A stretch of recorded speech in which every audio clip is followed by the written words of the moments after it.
Salam millət, hər birinizi salamlayıram. Bugünkü gündə işləyin, iş başında, gedirik işləməyə. Yağışlı, paltıqlı. Buradan sözüm o Günay Ağamalıyadır, deputat Günay Ağamalıya.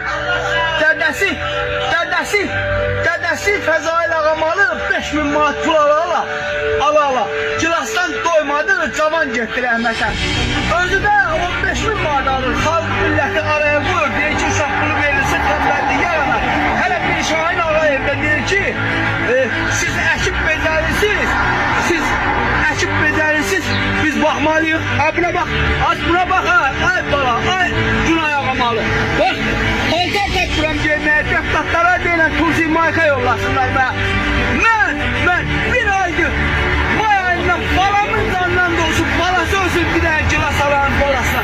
Balam 2. mərtəbədən yıxılıb, aldığım 378 manat maaş, mənim heç balamın dərmanına bəs eləmir.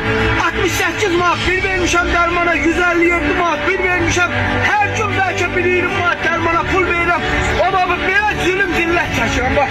Mən nə var, indi soyunum hər yerimi görəsin, işləməkdən ölürəm. 2 diplomum var, bir dənə vəzifə verən yoxdur. Allahsızlar bu xalqı, bu milləti məsxərəyə qoyursuz, araya qoyursuz, lağa qoyursuz. Allah sizə bəla cəza versin. Yazıq böyle bu millət.